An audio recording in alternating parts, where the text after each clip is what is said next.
দুর্বল ৫ bank first security, global union, Exim ও social Islami ব্যাংককে অকার্যকর ঘোষণার পর প্রশাসক নিয়োগ দিয়েছে বাংলাদেশ ব্যাংক। বুধবার কেন্দ্রীয় ব্যাংকের গভর্নর জানান, একীভূত হওয়ার পর আমানতকারীরা তাদের টাকা ফেরত পাবেন, তবে কারো চাকরি যাবে না। তিনি জানান, এই ৫ ব্যাংকের বিনিয়োগকারীদের মধ্যে এসালম ও নাসা গ্রুপ সহ যারা অপকর্ম করেছে তাদের শেয়ার শূন্য ঘোষণা করা হয়েছে। বাংলাদেশ ব্যাংকের আহ্বানে সাড়া দিয়ে মার্জ হতে যাওয়া first security Islami bank, global Islami bank, union bank, Exim bank ও সোশ্যাল ইসলামী ব্যাংকের এমডি ও চেয়ারম্যানরা বুধবার শেষবারের মতো বাংলাদেশ ব্যাংকের গভর্নরের সাথে দেখা করেন। পরে সংবাদ সম্মেলনে জানানো হয়, প্রশাসক হিসেবে এক্সিম ব্যাংকের দায়িত্ব দেওয়া হয়েছে বাংলাদেশ ব্যাংকের নির্বাহী পরিচালক শওকতুল আলমকে। নির্বাহী পরিচালক বদিউল আলম দিদার সোশ্যাল ইসলামী ব্যাংক এবং সালাউদ্দিন পেয়েছেন ফার্স্ট সিকিউরিটি ইসলামী ব্যাংকের দায়িত্ব। অন্যদিকে পরিচালক আবুল হাশেম ও মাকসুদুল আলমকে যথাক্রমে ইউনিয়ন ও গ্লোবাল ইসলামী ব্যাংকের দায়িত্ব দেওয়া হয়েছে। সাধারণত এই ধরনের মার্জার 2 বছর লাগে। এখানে আরও কমপ্লিকেটেড, বিকজ 5টা ব্যাংককে আমরা মার্জ করছি, 2টা ব্যাংক না। এটা জনগণের এবং দেশের স্বার্থে করছি, আমাদের আর্থিক খাতের স্বার্থে করছি এবং এটা সরকারের স্বার্থেই করছি। যে সরকারই থাকুক না কেন তার স্বার্থে, তারও কিন্তু এটা স্বার্থ এখানে জড়িত পজিটিভলি। বাংলাদেশ ব্যাংকের হিসাব অনুযায়ী এই 5 ইসলামী ব্যাংকের মোট আমানতের পরিমাণ প্রায় 1,52,000 কোটি টাকা। বিপরীতে ঋণের পরিমাণ 2 লাখ কোটি টাকারও বেশি। বিপুল এই ঋণের বড় অংশই খেলাপি। গ্লোবাল, ইউনিয়ন ও ফার্স্ট সিকিউরিটি এই 3 ব্যাংকের 92% বেশি ঋণ খেলাপি। তবে 5 ব্যাংক হিসেব করলে এই পরিমাণ দাঁড়ায় 77%। 10 টাকারটার ভ্যালুটা হচ্ছে নেগেটিভ 10 টাকা, নেগেটিভ 420 টাকা। তো 420 টাকা বা 350 টাকা নেগেটিভকে আমরা তো ওই নেগেটিভ আদায় করতে যাচ্ছি না, ইটস এ লিমিটেড লায়াবিলিটি। প্রকৃতপক্ষে তো এটাও আদায় করা উচিত ছিল জনস্বার্থে। তো আমি মনে করি যে এটাকে জিরো করে দেওয়া হচ্ছে। তিনি জানান, প্রাথমিকভাবে 5 ব্যাংককে একীভূত করতে 35,000 কোটি টাকার মতো খরচ হবে, যার মধ্যে 20,000 কোটি টাকা দেবে সরকার। তবে 10,000 কোটি টাকা দেয়া হবে নগদ, আর বাকি অর্থ আসবে সুকুক বন্ডের মাধ্যমে। কিভাবে ফুললি কম্পেনসেটেড হবেন ওভার টাইম, সেটা আমরা গেজেট নোটিফিকেশনে সুস্পষ্টভাবে বলি। শাহরিয়ার ইমন, দীপ্ত সংবাদ, ঢাকা।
সবাইকে স্বাগত দীপ্ত সংবাদে, সাথে রয়েছে দোলা ডলরের। শুরুতেই জানাবো সংবাদ শিরোনাম। চট্টগ্রাম ৮ আসনে বিএনপি প্রার্থীর গণসংযোগে সন্ত্রাসী হামলা, প্রার্থী সহ গুলিবিদ্ধ ৩, নিহত ১। নির্বাচন হলে আইন শৃঙ্খলা পরিস্থিতির উন্নতি হবে বলছে সেনাবাহিনী, ভোট সুষ্ঠু করতে দেবে সহায়তা। দেশে গণতন্ত্র ফেরাতে তত্ত্বাবধায়ক সরকার জরুরি, আপিল শুনানিতে দাবি বিএনপি আইনজীবীদের। ৫টি ব্যাংক একীভূত করার কাজ শুরু, পরিচালনা পর্ষদ ভেঙে প্রশাসক নিয়োগ বাংলাদেশ ব্যাংকের।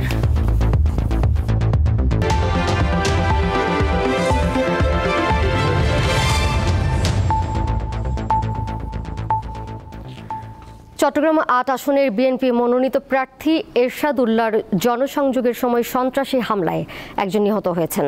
স্থানীয়রা জানান, বুধবার বিকাল 4:30টার দিকে এরশাদ উল্লাহ বাইজিদ বোস্তামি এলাকার নির্বাচনী কার্যালয় থেকে কর্মীদের নিয়ে বের হন। তিনি হামজারবাগ এলাকায় পৌঁছালে আকস্মিকভাবে অজ্ঞাত ব্যক্তিরা গুলি চালায়। এতে এরশাদ উল্লাহ সহ ৩ জন গুলিবিদ্ধ হন। তাদের হাসপাতালে নেয়ার পর সরোয়ার হোসেন বাবলা নামে একজন মারা যান। বিএনপি কর্মী হিসেবে পরিচয় দেওয়া নিহত বাবলার বিরুদ্ধে অন্তত 15টি মামলা রয়েছে।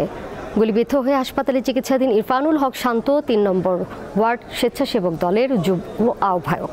বিএনপি প্রার্থী এরশাদ উল্লাহর বুকের বাঁ পাশে গুলি লেগেছে। হাসপাতালে তার বুকে অস্ত্রোপচার করা হয়েছে।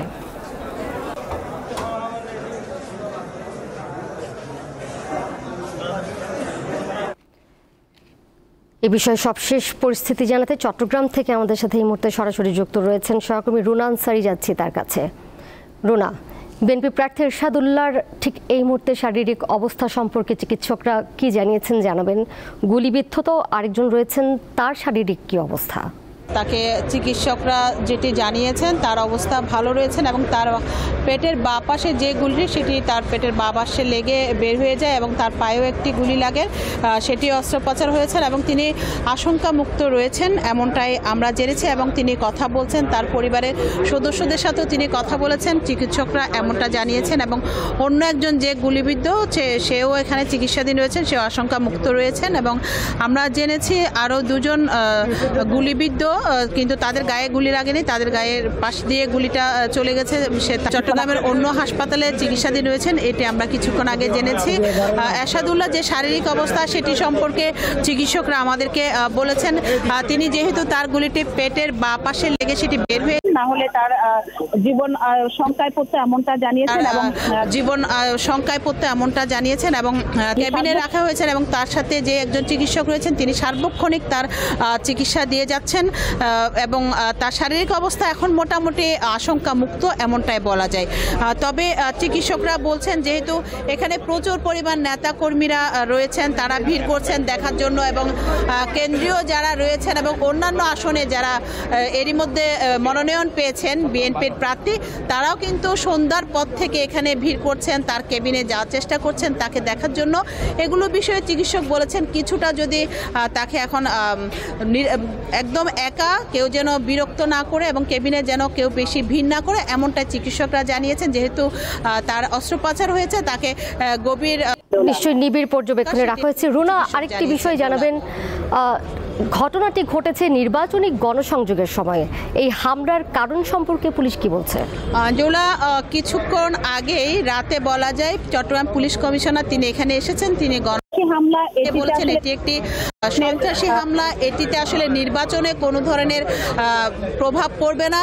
যেহেতু যে মারা গেছেন সরোয়ার বাবলা, তার সাথে একজন পিচ্চি সাজ্জাদ, আপনারা নিশ্চয়ই জানেন বেশ কিছুদিন আগেও কিন্তু তার উপর হামলার একটি ঘটনা ঘটেছিল এবং সে সাজ্জাদ এখন বর্তমানে কারাগারে রয়েছেন। কিন্তু তার যারা অন্যান্য তার কর্মী বাহিনীরা রয়েছেন তারা হয়তো তার উপর হামলা করেছেন। এটি টার্গেট হয়তো সরোয়ার বাবলার উপরে টার্গেটটা ছিল, যেহেতু একটি গণসংযোগে বিভিন্ন ধরনের লোকজন থাকে, এই গণসংযোগের মধ্যে ঢুকে কিন্তু সেই গুলির ঘটনাটি ঘটেছে। আমরা একটা ভিডিও ফুটেজে দেখেছি গণসংযোগের ভেতর থেকে কিন্তু গুলির ঘটনা ঘটে।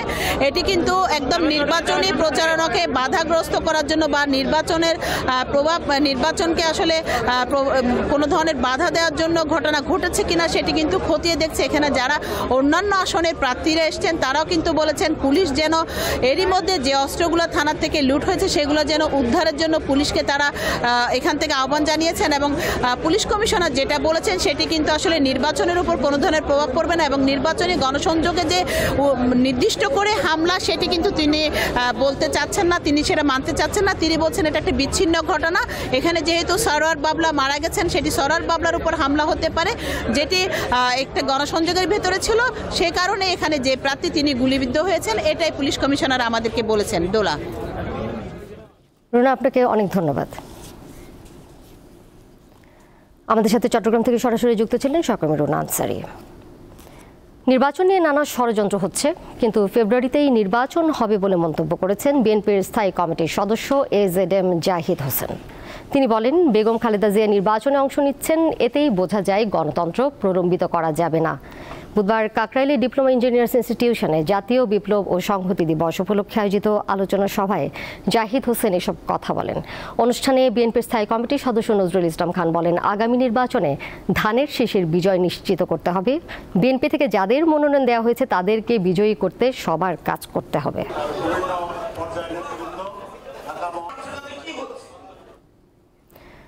ফেব্রুয়ারিতে নির্বাচন না হলে দেশে বিশৃঙ্খলা সৃষ্টি হতে পারে বলে মন্তব্য করেছেন জামায়াতে ইসলামীর আমির ডাক্তার শফিকুর রহমান। বুধবার সিলেট ওসমানী আন্তর্জাতিক বিমানবন্দরে সাংবাদিকদের সাথে আলাপকালে তিনি এই মন্তব্য করেন। নিজেই নির্বাচন চায়নি, আপনারা কি জোর করে তাদের উপর নির্বাচন চাপিয়ে দিবেন? তারা যদি নির্বাচন চাইতোই তাহলে 3টা নির্বাচন করার সুযোগ তারা পেয়েছিলেন, হাতছাড়া করলেন কেন? তারা তো নির্বাচনে বিশ্বাসী কথা প্রমাণ করতে পারেননি। আমরা চাই গণভোটও আগে হোক এবং সনদ যেটা এটা তার আইনি বাস্তবতা খুঁজে পাক। আমরা কোনো জোট করবো না, এটা আমাদের সিদ্ধান্ত। তাইলে কি করব? আমরা নির্বাচনী সমঝোতা করব। আমরা যে কথাটা বলেছি যে প্রত্যেকটি জায়গায় একটা বাক্স হবে, সেই নীতিতেই আমরা আগাচ্ছি। এবং শুধু ইসলামী দল না, এখানে ইসলামী দলের পাশাপাশি দেশপ্রেমিক প্রতিশ্রুতিশীল আরও যারা আছেন তারাও ইতিমধ্যে সংযুক্ত হচ্ছেন এবং আরো আপনারা দেখতে পাবেন সংযুক্ত হবে ইনশাল্লাহ। আমরা সবাইকে নিয়েই দেশ করতে চাই। বেগম খালেদা জিয়া সহ শীর্ষস্থানীয় বিএনপি নেতাদের আসন ছাড়া বাকি সব আসনেই এনসিপি প্রার্থী দেবে বলে জানিয়েছেন দলটির আহ্বায়ক নাহিদ ইসলাম। বুধবার নারায়ণগঞ্জের সিদ্ধিরগঞ্জে জুলাই গণঅভ্যুত্থানে আহত হয়ে মারা যাওয়া গাজী সালাউদ্দিনের পরিবারের সঙ্গে সাক্ষাৎ শেষে তিনি সাংবাদিকদের এই কথা জানান। এককভাবে নির্বাচনের প্রস্তুতি নিচ্ছে এবং সেক্ষেত্রে আমরা 300 আসনই আমাদের লক্ষ্য।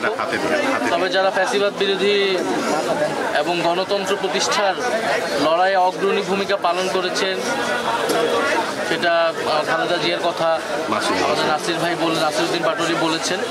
ওনাদের বিষয়ে আমরা ওনাদের সম্মানে হয়তো আমরা সেসব জায়গায় আমরা প্রার্থী দিব না, বাট এছাড়া আমাদের সর্বাধিক আসনে আমরা আমাদের প্রার্থী শাপলা কলির জন্য আমরা প্রার্থী দিব। এবং আমাদের যে সংস্কারের দাবিগুলো আছে এই দাবিগুলোর সাথে যদি কোনো দল ঐক্যবদ্ধ বা সংহতি প্রকাশ করে সেক্ষেত্রে আমরা জোটের বিষয়টা হয়তো বিবেচনা করব, বাট আমরা এখন পর্যন্ত এককভাবেই আগাচ্ছি।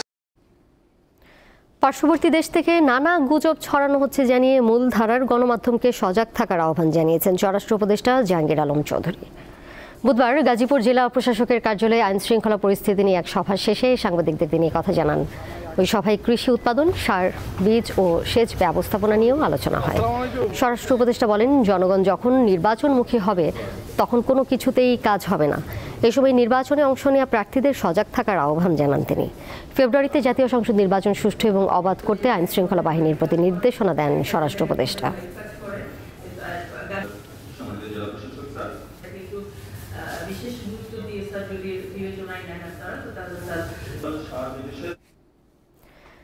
দেশের জনগণের মতো সেনাবাহিনীও চায় সরকারের রূপরেখা অনুযায়ী একটি অবাধ, সুষ্ঠু ও নিরপেক্ষ নির্বাচন। বুধবার ব্রিফিংয়ে সেনা সদর জানায়, নির্বাচন হলে দেশের স্থিতিশীলতা আরও ভালো হবে এবং আইনশৃঙ্খলা পরিস্থিতি ধীরে ধীরে স্বাভাবিক হবে। বুধবার সেনা সদরে সেনাবাহিনীর কার্যক্রম সম্পর্কে জানাতে সংবাদ সম্মেলন অনুষ্ঠিত হয়। বিভিন্ন অভিযানে গ্রেপ্তার, অস্ত্র উদ্ধার ও আইন শৃঙ্খলা পরিস্থিতি সহ সার্বিক বিষয় তুলে ধরা হয়। এরপর প্রশ্নোত্তর পর্বে কথা বলেন ঊর্ধ্বতন কর্মকর্তারা। প্রধান উপদেষ্টার সঙ্গে সম্প্রতি 3 বাহিনীর প্রধান বৈঠক করেছেন, এটা আমরা সবাই জানি। ব্রিফিংয়ে জানানো হয় গত 15 মাস সেনাবাহিনী মাঠে রয়েছে, নির্বাচনের পর তারা সেনানিবাসে ফিরতে চায়। গত 15 মাস আমরা বাইরে আছি, নির্বাচন পর্যন্ত বা তার কিছুটা পরেও যদি বাইরে থাকতে হয় তাহলে আরো কিছুদিন বাইরে থাকতে হবে। তো এতে করে কিন্তু আমাদের প্রশিক্ষণ বিঘ্নিত হচ্ছে, তো রেস্ট অ্যান্ড রিফিটেরও প্রয়োজন আছে। তো এই জন্য আমরাও চাই একটা সুষ্ঠু নির্বাচন অনুষ্ঠিত হোক এবং আমরা সেনানিবাসে ফেরত আসতে পারি। তিনি বলেন, সুষ্ঠুভাবে নির্বাচন হলে দেশ ও আইন শৃঙ্খলা পরিস্থিতি স্থিতিশীল হবে। সরকার যেভাবে রূপরেখা প্রণয়ন করেছেন সেই রূপরেখা অনুযায়ী একটা অবাধ, সুষ্ঠু এবং গ্রহণযোগ্য নির্বাচন অনুষ্ঠিত হোক। সেই রূপরেখার মধ্যে তো সময়সীমাও দেওয়া আছে। আমরা আশা করি যে নির্বাচন হলে দেশের স্থিতিশীলতা আরো ভালো হবে, আইন শৃঙ্খলা পরিস্থিতি ধীরে ধীরে স্বাভাবিক হবে। এক প্রশ্নের জবাবে সেনা কর্মকর্তারা জানান, সুষ্ঠু ও নিরপেক্ষ নির্বাচন করতে মাঠে 1 লাখ সেনা সদস্য মোতায়েন থাকবে। নির্বাচনকালীন সময়ে আমরা 90,000 থেকে 1 লক্ষ সেনা সদস্য মাঠ পর্যায়ে আমরা নিয়োজিত করব। জেলা পর্যায়ে, উপজেলা পর্যায়ে, এমনকি ক্ষেত্র বিশেষে আপনার আসন ভিত্তিক আমরা ক্যাম্প স্থাপন করে যথাসম্ভব এই আইনশৃঙ্খলা পরিস্থিতি নিয়ন্ত্রণে রাখার চেষ্টা করব। সেনা কর্মকর্তারা বলেন, কিছু স্বার্থান্বেষী চক্র সেনাবাহিনীর নেতৃত্বকে প্রশ্নবিদ্ধ করার উদ্দেশ্যে মিথ্যা অপপ্রচার চালাচ্ছে। আমরা চাইবো যে সরকার একটি স্বচ্ছ প্রক্রিয়ার মাধ্যমে বিচারটি সম্পূর্ণ করবে। দিলশা দানি, দীপ্ত সংবাদ, ঢাকা। বিশেষ কোনো দলকে সুবিধা দিতেই তত্ত্বাবধায়ক সরকার ব্যবস্থা বাতিল করা হয়েছিল। তাই দেশে গণতন্ত্র ফেরাতে বিচারপতি খায়রুল হকের রায় বাতিল করা জরুরি বলে জানিয়েছেন বিএনপির আইনজীবীরা। নির্বাচনকালীন তত্ত্বাবধায়ক সরকার সংক্রান্ত আপিলের শুনানি শেষে গণমাধ্যমকে এ কথা জানান তারা। নির্বাচনকালীন তত্ত্বাবধায়ক সরকার ব্যবস্থা ফেরাতে আপিলের শুনানি শেষ করেছে বিএনপি। শুনানিতে সংবিধানে তত্ত্বাবধায়ক সরকার ব্যবস্থা ফিরিয়ে আনার আর্জি জানিয়েছে দলটি। শুনানির পর বিএনপির আইনজীবী গণমাধ্যমকে জানান, নির্দলীয় তত্ত্বাবধায়ক সরকার ব্যবস্থা সংবিধানের মৌলিক কাঠামো। এটা বাতিল করে সাবেক প্রধান বিচারপতি খায়রুল হক জনগণের অধিকার খর্ব করেছেন। আজকে যদি আদালত যদি এই অ্যাপিলটা অ্যালাউ করেন, অর্থাৎ আমাদের এই আর্গুমেন্টগুলো যদি গ্রহণ করেন, তাহলে বিচারপতি এবিএম খায়রুল হক সাহেবের দেওয়া নির্দলীয় তত্ত্বাবধায়ক সরকার ব্যবস্থা বাতিল করে দেওয়ার রায় সেটা বাতিল হয়ে যাবে এবং নির্দলীয় তত্ত্বাবধায়ক সরকার ব্যবস্থা আমাদের সংবিধানে পুনরুজ্জীবিত হবে। অ্যাটর্নি জেনারেল অভিযোগ করেন, বিশেষ কোনো দলকে সুবিধা দিতেই তত্ত্বাবধায়ক সরকার ব্যবস্থা বাতিল করা হয়েছিল। আমরা মনে করি ওই রায় থাকা উচিত নয়। আমরা বিশ্বাস করি যে ওই রায়টা রাজনৈতিকভাবে ম্যালিশাসলি লেখা হয়েছিল। তিনি বলেন, গণতন্ত্রকে উদ্ধার করতে খায়রুল হকের রায় বাতিল করা জরুরি। খায়রুল হক সাহেব যে পথে হেঁটেছেন, ওই পথে হাঁটাটা একদিকে যেমন এই আইনের ব্যত্যয়, যে রিভিউ না করে উনি রায় পরিবর্তন করছেন, যেটা আইন তাকে অথরিটি দেয়নি। আরেকদিকে বলেছি, এইটা দণ্ডবিধির 219 ধারা অনুসারে শাস্তিযোগ্য একটা অপরাধ। তত্ত্বাবধায়ক সরকার ব্যবস্থা ফেরাতে বৃহস্পতিবার রাষ্ট্রপক্ষের শুনানি হবে। Democracy more important than anything else. Mahidur Rahman, Deepto সংবাদ, ঢাকা। একীভূত করার লক্ষ্যে দুর্বল 5 bank first security, global union, Exim ও সোশ্যাল ইসলামী ব্যাংককে অকার্যকর ঘোষণার পর প্রশাসক নিয়োগ দিয়েছে বাংলাদেশ ব্যাংক। বুধবার কেন্দ্রীয় ব্যাংকের গভর্নর জানান, একীভূত হওয়ার পর আমানতকারীরা তাদের টাকা ফেরত পাবেন, তবে কারো চাকরি যাবে না। তিনি জানান, এই 5 ব্যাংকের বিনিয়োগকারীদের মধ্যে এসালম ও নাসা গ্রুপ সহ যারা অপকর্ম করেছে তাদের শেয়ার শূন্য ঘোষণা করা হয়েছে। বাংলাদেশ ব্যাংকের আহ্বানে সাড়া দিয়ে মার্জ হতে যাওয়া first security Islami bank, global Islami bank, union bank, Exim bank ও সোশ্যাল ইসলামী ব্যাংকের এমডি ও চেয়ারম্যানরা বুধবার শেষবারের মতো বাংলাদেশ ব্যাংকের গভর্নরের সাথে দেখা করেন। পরে সংবাদ সম্মেলনে জানানো হয়, প্রশাসক হিসেবে এক্সিম ব্যাংকের দায়িত্ব দেওয়া হয়েছে বাংলাদেশ ব্যাংকের নির্বাহী পরিচালক শওকতুল আলমকে। নির্বাহী পরিচালক বদিউল আলম দিদার সোশ্যাল ইসলামী ব্যাংক এবং সালাউদ্দিন পেয়েছেন ফার্স্ট সিকিউরিটি ইসলামী ব্যাংকের দায়িত্ব। অন্যদিকে পরিচালক আবুল হাশেম ও মাকসুদুল আলমকে যথাক্রমে ইউনিয়ন ও গ্লোবাল ইসলামী ব্যাংকের দায়িত্ব দেয়া হয়েছে। সাধারণত এই ধরনের মার্জার 2 বছর লাগে। এখানে আরও কমপ্লিকেটেড বিকজ 5টা ব্যাংককে আমরা মার্জ করছি, 2টা ব্যাংক না। এটা জনগণের এবং দেশের স্বার্থে করছি, আমাদের আর্থিক খাতের স্বার্থে করছি এবং এটা সরকারের স্বার্থেই করছি। যে সরকারই থাকুক না কেন তার স্বার্থে, তারও কিন্তু এটা স্বার্থ এখানে জড়িত পজিটিভলি। বাংলাদেশ ব্যাংকের হিসাব অনুযায়ী এই 5 ইসলামী ব্যাংকের মোট আমানতের পরিমাণ প্রায় 1,52,000 কোটি টাকা। বিপরীতে ঋণের পরিমাণ 2 লাখ কোটি টাকারও বেশি। বিপুল এই ঋণের বড় অংশই খেলাপি। গ্লোবাল, ইউনিয়ন ও ফার্স্ট সিকিউরিটি এই 3 ব্যাংকের 92% বেশি ঋণ খেলাপি। তবে 5 ব্যাংক হিসেব করলে এই পরিমাণ দাঁড়ায় 77%। 10 টাকারটার ভ্যালুটা হচ্ছে নেগেটিভ 10 টাকা, নেগেটিভ 420 টাকা। তো 420 টাকা বা 350 টাকা নেগেটিভকে আমরা তো ওই নেগেটিভ আদায় করতে যাচ্ছি না, ইটস এ লিমিটেড লায়াবিলিটি। প্রকৃতপক্ষে তো এটা আদায় করা উচিত ছিল জনস্বার্থে। তো আমি মনে করি যে এটাকে 0 করে দেওয়া হচ্ছে। তিনি জানান, প্রাথমিকভাবে 5 ব্যাংককে একীভূত করতে 35,000 কোটি টাকার মতো খরচ হবে, যার মধ্যে 20,000 কোটি টাকা দেবে সরকার। তবে 10,000 কোটি টাকা দেয়া হবে নগদ, আর বাকি অর্থ আসবে সুকুক বন্ডের মাধ্যমে। কিভাবে ফুললি কম্পেনসেটেড হবেন ওভার টাইম সেটা আমরা গেজেট নোটিফিকেশনে সুস্পষ্টভাবে বলি। শাহরিয়ার ইমন, দীপ্ত সংবাদ, ঢাকা। দেশে ডেঙ্গু পরিস্থিতির আরও অবনতি হয়েছে। চলতি মাসের শুরু থেকেই প্রতিদিন সংক্রমণ ও মৃত্যু বাড়ছে। স্বাস্থ্য অধিদপ্তর জানিয়েছে বুধবার সকাল 8টা পর্যন্ত আগের 24 ঘন্টায় দেশে ডেঙ্গুতে মারা গেছেন 10 জন। একদিনে চলতি বছর এটি সর্বোচ্চ মৃত্যুর রেকর্ড। এ নিয়ে চলতি বছর এখন পর্যন্ত ডেঙ্গুতে মারা গেছেন মোট 302 জন। সবশেষ 24 ঘন্টায় ডেঙ্গুতে আক্রান্ত হয়ে হাসপাতালে ভর্তি হয়েছেন 1069 জন। এ নিয়ে দেশে ডেঙ্গুতে আক্রান্তের সংখ্যা বেড়ে হলো 74,000